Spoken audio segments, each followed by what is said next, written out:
I owe it all to you, Viki. You knew there had to be a judge out there with enough heart to allow a man to walk his daughter down the aisle. What's wrong? It didn't work. Taya did her best, but the judge did not grant our request. I'm so sorry, because I'm afraid this means... Right. I won't be going to Natalie's wedding after all. This is what I was trying to avoid. You know, if you'd never found out what we were trying to do, you wouldn't be so disappointed now. Oh, I'm glad I found out. How else would I have known how hard you worked to do something nice for me? And I'm grateful for that. Especially since, as we both know, I don't deserve it. Well, of course you deserve it. After everything that I put you through, no. Don't even come close. But you did everything that you could. And by God, that means the world to me. Oh.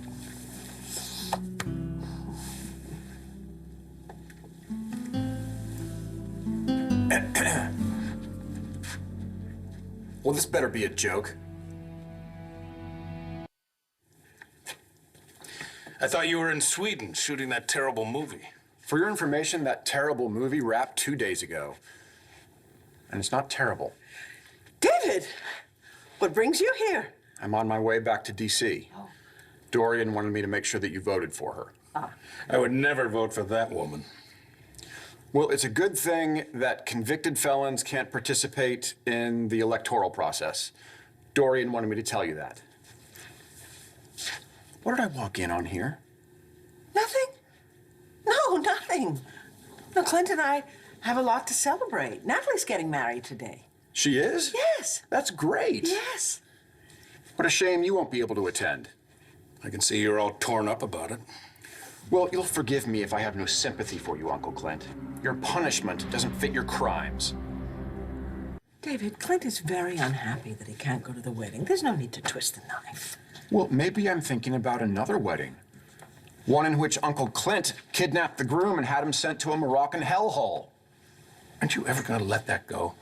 Why should I? You would have left me there forever and let Dorian think that I abandoned her. Or did you forget about the letter that you forged? The one that broke Dorian's heart into a million pieces. So if you don't get to attend your daughter's wedding, it's a small, don't you walk away from me when I'm yelling at you. I'm going to send an email to everybody in my address book and tell them to vote for your wife's opponent. So you call this house arrest? You tell me right now what's going on between you and your prisoner. Don't be crying at me. I'm not in the mood. Hey, what are you sitting on? This guy has a... I thought we were friends. We are friends. How can you take up with Clint after what he did to me? I'm not taking up with Clint. I saw the way you looked at him, like a lamb to slaughter. Oh, David, that's ridiculous. It absolutely is ridiculous. I go away for a few months, I come back, and the smartest person I know, my best friend, is doing something really stupid. Now, what am I gonna have to do to snap you out of it? Come on, David Vickers. Let me have a look at that. Oh, you think that's gonna scare me, huh? You wash yourself, you little mutt. I'll have you shipped off to Morocco like your namesake. Hey, where you going, you little mutt? David, I understand your issues with Clint. What he did to you and Dorian was unforgivable, but he is learning from his mistakes. An old dog like Clint doesn't learn new tricks. I have seen it with my own eyes, okay? He's starting to accept Rex as his son. He's even given Robert Ford the benefit of the doubt, well, for Ryder's sake. Oh, well, isn't that wonderful? He's being suckered by two of Landview's biggest bounders. David, he came this close to dying. Now that he's learned how precious life is, he doesn't want to waste any more time with bitterness and regret. Bully for him.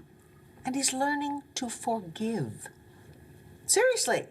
He's forgiven Brody and Natalie for what they did to Jessica, and he is trying to make amends to the people he hurt. I think he deserves a second chance. Oh, gosh, you're really falling for him, aren't you? No! Now stop this. I can't care about Clint. I always have, okay? We have children together, and one of those children is getting married today. I had asked a judge to give him special permission to go to the wedding, and when you walked in, we had just found out that that permission was not granted. So I was comforting him, that's all. Okay. I'm glad to hear that. As long as you and Clint aren't... So how about you, David? Huh? Come on, sit down, tell me. Are you happy with Dorian? We haven't seen each other in 3 months, but we have Skype sex 10 times a day. So you're happy? Insanely. Well, there you go. People can change. Nah. Well, come on, you and Dorian have had your ups and downs. You were married, you got divorced, you got remarried. Now you're insanely happy. Tina and Cord are back together? Tina's in Landview? Yes, and she's different. She's trying to change. Now, if she can change, and if you can change, why can't Clint? You really think he's changed, huh? Yes, I really do. If you say so. But you be careful. I will be. Because if he hurts you, I'll have Dorian deport him. I know a Moroccan jail cell with his name written all over it.